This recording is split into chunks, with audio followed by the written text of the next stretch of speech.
Elton Luiz na área mais uma vez, porque temos mais um episódio dessa terceira temporada do NKCast, o podcast da NK Bariátrica. E você viu, roupa nova, episódio novo. Mas a Sandy é a mesma. A gente brinca, Virei né? monumento. Não, virou monumento. Ela já é uma peça histórica aqui, a Sandy. Tudo bom, Sandy? Tudo certo. A Sandy é nutricionista, uma das nutricionistas da equipe multidisciplinar da NK Bariátrica. E hoje a gente está recebendo o Bruno. Tudo bom, Bruno? Tudo bem. O Bruno, que é, eu vou falar certo agora, profissional em educação física. Exatamente. Pronto, tá certo. E vai mudando, a nomenclatura vai mudando e a gente vai se adaptando. Falei certo, né? Profissional. Por que a gente vai falar hoje de educação física e nutrição? Porque quem chega normalmente não está fazendo exercício, ou se está é muito pouco. E tem o importante que é o pós. E aí os dois profissionais estão aqui para me ajudar, para tirar dúvidas que talvez você tenha também. Que o pessoal que chega, normalmente, ou na sua maioria, não está fazendo exercício nenhum. Não é, Bruno? É por aí? Tu já chega lá, não, eu já tô aqui, tô obeso. A pessoa que procura esse tipo de cirurgia, geralmente ela já vem com vários bloqueios, né? Psicológicos, primeiramente, né? Então é muito difícil alguém que tenha a real noção do quanto o exercício é importante, tanto num pré e principalmente num pós uma cirurgia bariátrica, né? E o exercício físico, ele tem essa função gigante de importância, porque ele vai potencializar os resultados da cirurgia, né? E aí acho que a Cindy também concorda comigo, porque as pessoas acham que é apenas cheguei lá, fiz a minha cirurgia, vou sair belo e formoso e adeus. Agora não vou fazer mais nada. A minha vida vai mudar por ter feito uma cirurgia. Sim. Só que se a pessoa não se compromete com ela mesma, ela pode até voltar a ganhar todo aquele peso que ela vai perder, né, durante aquele pós aí da cirurgia. Tu fala isso logo de cara?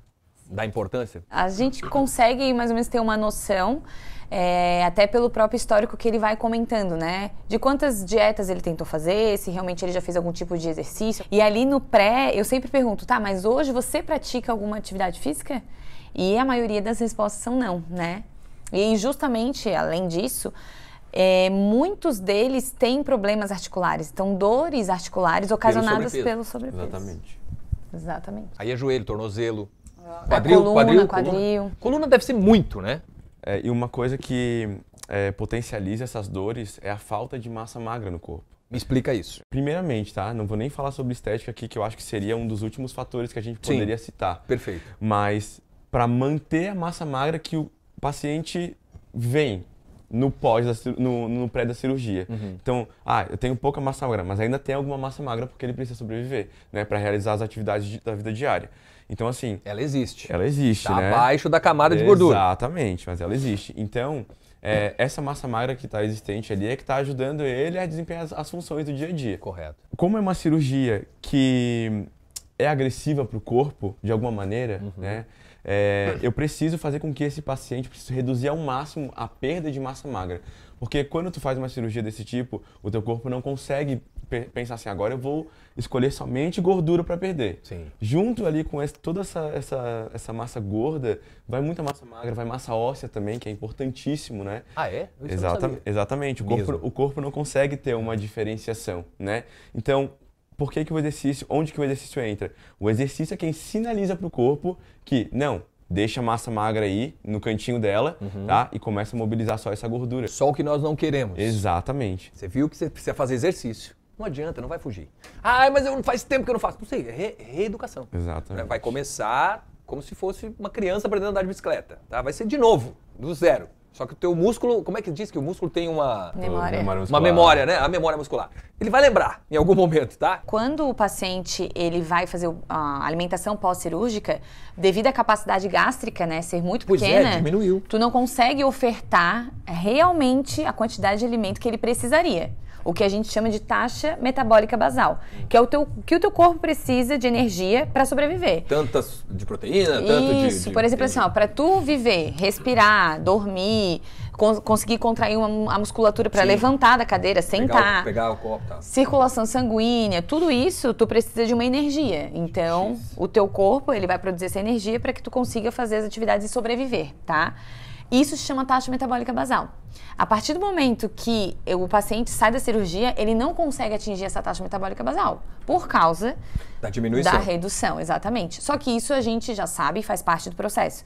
Por isso que um paciente que sai da cirurgia, ele precisa ser suplementado adequadamente para ele pelo menos ter o mínimo, para ele não catabolizar tanto o corpo dele, que é o que o Bruno falou. O que é catabolizar, para você que não entende? E eu também. É assim, ó, queimar. Pensa que tu tá queimando, Pronto, né? já definimos, tá? Catabolizou, queimou. Se o nosso cérebro soubesse, né? Não, o que tu precisar de energia só vai no que tá armazenado em forma de gordura. E aí seria ótimo, mas não é a realidade. Não então, divide, né? o corpo ele vai também tirando de outras fontes, que seriam massa óssea, né? E a questão até da musculatura, que em si é o que é trabalhado no exercício. Por isso que depois de 30 dias de cirurgia, o paciente já pode fazer o exercício. Ou seja, aí volta para os teus cuidados de até o limite desse paciente. Exatamente. E na verdade esse limite ele é bem baixo no início, né? Porque o meu paciente está muito debilitado. Certo. Então assim, às vezes o treino da pessoa vão ser 2 ou 3 séries de 2 ou 3 exercícios. Ou seja, mínimo mesmo. Mínimo possível, né? Até porque essa pessoa não tem como me ofertar, ela não tem energia no corpo para conseguir realizar um esforço máximo ou submáximo. Então ali esse papel do exercício físico vai ser, como eu te falei antes, para sinalizar para o corpo que eu preciso guardar a massa magra que eu tenho. E aí, com o auxílio da Nutri e com o passar do tempo, com esse paciente ficando mais forte e conseguindo me ofertar mais energia, aí eu vou começar a entrar com um treinamento um pouco mais específico, um pouco mais evolutivo, vamos dizer assim, né? E uma coisa que é bem importante deixar claro, Elton, é que às vezes o paciente sai 30 dias liberado, eu vou fazer dança, eu vou fazer... Calma. Vou fazer caminhada. Tudo ajuda. Só que assim, se eu pudesse escolher uma atividade para o paciente fazer, seria a musculação. Porque a musculação, nada sinaliza o ganho de massa magra, né, como a musculação. Daí a gente pode até entrar num dos princípios, que é no princípio da adaptação. Né? Então assim, eu vou estimular o meu músculo, o que o meu cérebro pensa, né? Para quem está em casa conseguir entender a gente. Eu fiz força, né? Eu recebi um estímulo, eu fiz força ali, só que o meu músculo não estava preparado. Eu senti dor, enfim, todas as adaptações que ocorrem ali no teu músculo.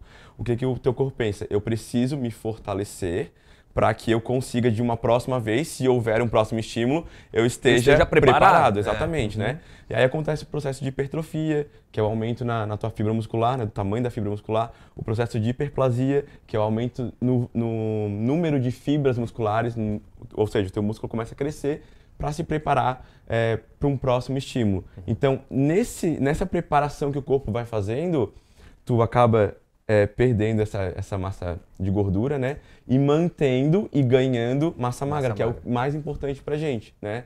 Até porque, como a Cindy falou, os pacientes já vêm com um histórico de lesão no joelho, lesão no quadril, em ombro, por conta do sobrepeso. Então, assim, a gente precisa entender que quem que faz essa proteção da articulação são os músculos. Então, quando eu recebo uma sobrecarga externa, seja para caminhar, porque às vezes até para caminhar um obeso sofre, né, um problema no tornozelo, enfim, joelho, quem faz essa dissipação dessas forças, dessa energia que está sendo colocada sobre a minha articulação, são os músculos. Né? Então, se eu tenho pouca musculatura, não adianta. O meu osso, o meu tendão vai sofrer com aquele exercício, mesmo sendo uma simples caminhada ou subir a escada da minha casa. Eu ia dizer, aí o tendão que sofre. Exatamente. Né? E aí é ruptura, né? Não Exatamente. tem jeito. Então, para evitar isso, o teu músculo, que é o que suporta os tendões, tem que estar bem preparado. Ping-pong, tá? Se eu não gostar, mas não sou legal, não aguento, academia não é comigo, não quero fazer força, não quero puxar, como é que vai fazer? Eu penso que assim, se a pessoa que vai procurar um procedimento desse, ela não tem o mínimo de comprometimento nem com o pós, sabe? O que ela tá fazendo ali? Como nos outros episódios ali a gente pôde falar com a psicóloga, né? Às vezes a pessoa chega, ela não sabe nem o que ela tá fazendo ali, não sabe porque precisa de um acompanhamento psicológico. Então, assim, a pessoa que vai fazer um tipo de procedimento desse, ela precisa entender e tratar o exercício físico como se fosse um suplemento que a Cindy vai passar, né? Porque faz parte. Ela não está fazendo aquilo para se tornar mais saudável. Aquilo ali é algo obrigatório, então você precisa fazer, sabe? Quantas coisas que a gente faz no nosso dia a dia que a gente não gosta, mas a gente tem que fazer. Tem que fazer. Então tem que encarar o exercício mais ou menos dessa maneira. E assim, Elton, com o processo, né, com o dia a dia, aquilo vai se tornando mais prazeroso. A pessoa vai encontrando de alguma maneira algo na cabeça dela que faça ela entender que eu estou aqui porque eu preciso e depois porque eu comecei a gostar. Isso também acontece com a comida? O processo é adaptativo, né? Então a gente vai adaptando conforme a gente consegue para o paciente. E ele, como ele vai tendo essa mudança até neuroperceptiva em relação ao paladar, então o paladar dele já vai mudando. Então muitas pessoas, às vezes, antes da cirurgia comiam muito doce e agora, após cirurgia, não conseguem mais comer doce. Elas vão mudando o próprio paladar. Então elas vão conseguindo se adequar. E até o corpo, ele é inteligente, né? Fisiologicamente, quando ele precisa de algum micronutriente, ele tem mais desejo por aquele tipo de alimento. Isso também ocorre. Tanto que a composição corporal, né, a gente falando dessa questão da massa gorda, que é da gordura, e a massa magra, que é a massa muscular, ela é fundamental na avaliação da pós-cirurgia. Então, assim, o paciente está fazendo exercício, está fazendo musculação, a gente não vai só mensurar o peso, a gente vai mensurar também a composição corporal. Como é que está o percentual de gordura desse paciente? E a gente tem análises para fazer, que é utilização de adipômetro e utilização também do ultrassom. Então, dessas duas formas, a gente consegue ver quanto de percentual de gordura hoje o paciente se encontra. Porque se ele estiver fazendo atividade física, se ele estiver fazendo musculação, ele vai melhorar a densidade de massa magra, ou seja, essa massa magra, ela pesa na balança, e daí, às vezes, o paciente fala assim, mas eu só perdi 8 quilos, por exemplo, em 2 meses, só 8 quilos. Mas ela perdeu 10 quilos de gordura e já ganhou 2 quilos de massa livre de gordura. Porque daí, onde, claro, a gente não ganha só massa muscular, a gente ganha outros também tecidos, né, junto com esse ganho de massa muscular. Então, isso a gente já sente a melhora. E o paciente já vê que ele consegue dormir melhor, ele consegue se locomover melhor, ele tem menos fadiga. Menos dor. Exatamente. Ele melhora a questão da diabetes que a maioria dos pacientes tem antes, aí já não tem resistência à insulina por causa da utilização da glicose e a melhora da insulina no processo de hipertrofia. Então, tudo isso é um ganho para o paciente e ele sente essa qualidade após o exercício. Fora a suplementação também, né, que é muito importante. Obrigado, pessoal. Valeu. Não, peraí. Oi, produção? Peraí que a produção tá falando comigo. Só um minutinho. A gente tem um ponto aqui. É sempre assim que funciona. Tem novidade? Nós não podemos ir embora sem contar o que vai acontecer. Se você ainda não sabe, saberá agora e já pode buscar em todas as redes sociais, em todas as plataformas da NK Bariátrica, porque nós iremos lançar o NK Run ou a NK Run. O NK Run porque é um evento. E a NK Run porque é o quê? Corrida. E aí a gente já vai se exercitar. Você que já passou com a equipe, vai conosco. Você que ainda não passou, vem também. Já tira a dúvida. Vamos nessa? Vamos nessa. Vou comprar meu tênis. Até a próxima.